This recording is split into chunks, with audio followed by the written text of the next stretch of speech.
The station hands here at Anna Plains wake before dawn each and every day, ready to work the cattle. Good morning, everyone. The owner, David Stote, has been a farmer for decades. His cattle station sits in the heart of the Kimberley, near the northern tip of Western Australia. So these cattle are heading up to the water yard, and then from the water yard they'll go into the yards. The cattle industry is big business up here. Around $36 million of profit run through arteries like this one each year. It is relentless, so you can't take your eye off the ball when you've got animals to look after, so the animal welfare is always paramount. David says he would normally send about 3/4 of his cattle offshore via live export. The other quarter stay here and are usually sent to the Kimberley Meat Company, or KMC, for processing. But this year, it's different. Given the current situation, it'll be reasonably difficult to market some of these cattle. Located about 100 kilometres from Broome, the KMC is the only commercial-scale abattoir north of Perth. Late last year, we discovered this waste disposal pit. The footage rocked the cattle industry to its core. Well, it clearly can't be defended and shouldn't be happening. It's the Kimberley Meat Company's abattoir waste, dumped in the paddock to allegedly avoid the cost of lawful disposal. It was the first sign things were starting to unravel. The Kimberley Meat Company opened in 2016 and was pitched as a sustainable alternative to live export. Processing works in the north is very important. For a producer, you want as many market opportunities as you can. At the time, the live export industry had been in crisis after Four Corners revealed widespread animal cruelty in 2011. In response, the federal government temporarily banned live exports to Indonesia, and the industry needed other options. We realised that there wasn't absolute certainty to the export trade, and I guess some people thought it could have been knocked on the head entirely, so then a meatworks would have been absolutely vital for this area. By 2022, the KMC was facing serious financial challenges. And then a massive flood hit the Kimberley.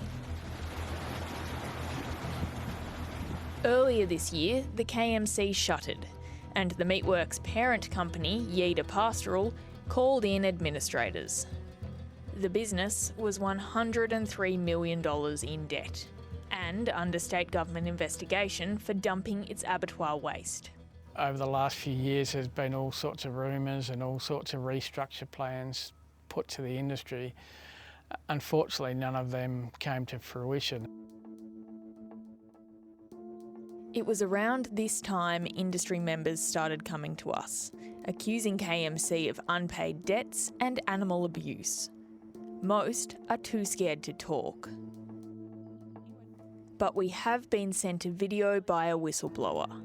We can't tell you who they are or show you the unblurred footage because they're bound by a strict non-disclosure agreement.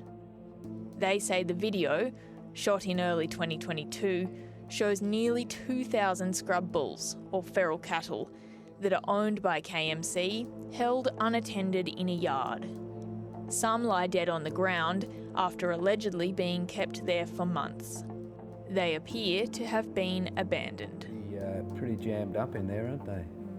I've shown the footage to veterinarian Dave Morrell. Does it seem feasible to you that there'd be deaths in the hundreds when you've got bulls in this scenario? Yeah, we've had other instances where they weren't all necessarily bulls. There might have been some cows, but they've been mustered in stressful situations.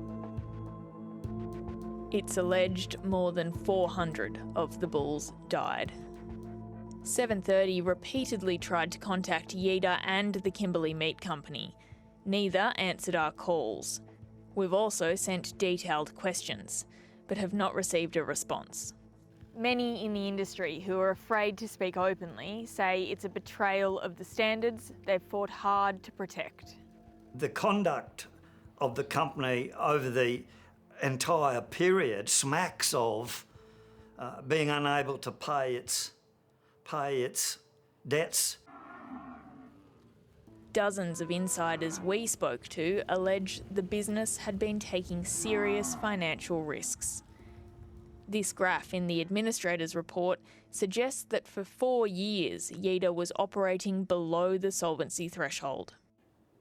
Lawyer Dan Creevy represents one business currently owed millions by Yeater. But we can't tell you the name of that business, as it's bound by confidentiality agreements. It was a very, very big operation that for his company to take this particular contract on. He had geared up for it over many, many years. It probably was the highlight of his company's development, and it's financially destroyed him. The administrator, Kordamentha, looks set to sell Yeater Pastoral Company to a Canadian investment firm, but at a value that only equals about half of the company's outstanding debts. 175 unsecured creditors involved with Yeater and the KMC have received confirmation they'll walk away with nothing. A huge smell about this. There's clearly conduct or evidence there that warrants a very, very close examination. It's corporate practice at its worst, and we'd like to see the government help. The WA government told us this was a matter for the administrator, and it had no comment. Administrators Kordamentha declined to be interviewed. The only sanction the Kimberley Meat Company has received is a letter of warning sent by the WA government in July regarding the 1,400 tonnes of dumped abattoir waste. It must shake the whole industry. It must cause grave issues and concerns, about the operation completely when this can happen with such a significant organisation. David Stote says without a local abattoir, these cattle have nowhere to go this season. In a lot of ways they did let the industry down, but hopefully there can be some sort of restructure in the future which will enable them to get going again. We're a pretty resilient bunch up here. There's always a laundry list of challenges that the industry has to confront, so we'll hopefully overcome this one and any others that get thrown at us.